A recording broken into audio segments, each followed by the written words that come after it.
Police station Kulsumpura के हुदूद में एक 15 साला लड़के का अगवा और कत्ल का वाकया पेश आया।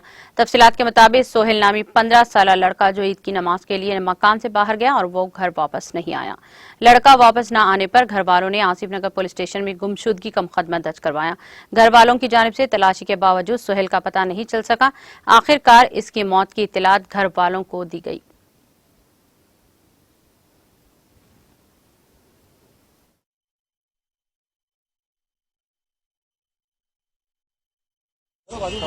मेरा नाम मोहम्मद वाजिद है, मैं बोइनपल्ली में रहता हूँ। मोहम्मद सोहेल मेरा भांजा है। रात में हम लोग को हमारे बहन फ़ोन करे थे, करीब 5:30-6 बजे के दरमियान में, ऐसा बच्चा नहीं आया रात में बोल के बोले। तो मतलब क्या टाइम पे नहीं आया, वो तो 9 बजे सुबह में नमाज़ पढ़ के जो निकल गया। उसके बाद में बच्चे का इत्तला नहीं है, फ़ोन करे तो फ़ोन भी स्विच ऑफ आ रहा, फ़ोन बच्चे का मिल रहा भी नहीं बोले।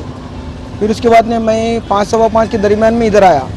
आने के बाद में उनके 2 दोस्त थे, उन 2 दोस्तों से बात करा और एक नंबर दिए थे कि सोहेल, बच्चे का नंबर दिए थे पेटीएम करो बोल के बोले।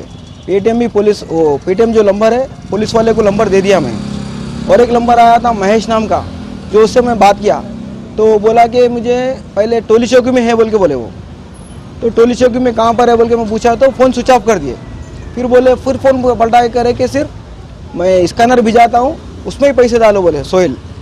तो मतलब फिर क्या बात है, तेरे स्कैनर में पैसे तो हम लोग नहीं डालते, तो जहाँ पर है बोल मैं आता हूँ, आके पैसे दे तो आपको जो भी अमाउंट है हम दे देंगे बोले। तो नहीं, बच्चा बोला कि नहीं मेरे को पैसे डाले तो मैं आ जाता हूँ, मेरे को बहुत तकलीफ़ में हूँ बोल के बोले। तो मतलब क्या तकलीफ़ है बेटा बोले तो भी नहीं बोला बच्चा। फ़ोन कट गया। कटने के बाद में 2-3 बार फ़ोन किया तो मैं फ़ोन स्विच ऑफ हो गया। फिर उसके बाद में करीब 7-7:15 के दरमियान में फिर फ़ोन किया तो लड़का बोला कि मैं टिंकी बार में हूँ, हम लोग दारू वगैरह पीने के लिए बोले। तो बोला ठीक है भाई चल, कहाँ है तू बोल के मैं सीधा वहाँ गया। मैं पूछा कि बच्चा आप फ़ोन दिए थे, सही बात है भाई, हेल्प करे हमारी, शुक्रिया बोला। बोलने के बाद मैं पूछा कि मैं भैया आपको बच्चे की हालत कैसी थी। हमारे बच्चे के पास पल्सर गाड़ी भी थी, गाड़ी के बारे में भी मालूम करना था, बच्चा क्या हालत में मालूम करना था, और पैसे किस वजह से पूछ रहे थे। क्योंकि मैं पूछा तो नहीं भैया हमारे पास में बच्चा आके फ़ोन नंबर पूछा तो हम लोग दिए। देने के बाद में बोले इतनी बात हुई बोल के बोले तो मैं ठीक है भाई शुक्रिया बोल के मैं निकल गया वहाँ से। निकलने के आने के बाद में फिर बाद में हम लोग हमारे घर को गए गोलकुंडा किले को, कि बच्चा वहाँ पर है क्या बोल के। वहाँ जाके देखे, वहाँ पर भी नहीं मिला। फिर एक दीपक बोल के लड़का है जिसको उसको भी मारे वो लोग। और उसके बाद में चेल्लापल्ली कुछ यहाँ है और जलमपल्ली कुछ नाम है, जलपल्ली के पास उनका घर है। वो घर पे भी रात में हम लोग कुछ दरमियान 2:30 से 3 बजे के दरमियान हम लोग पहुँचे। वहाँ पर भी नहीं मिले तो वापस हम लोग इधर घर पे आए। आगे वो लोग को ऑटो वाले को किराया वगैरह जो भी देना था दे के भिजा दिया ऑटो वाले को।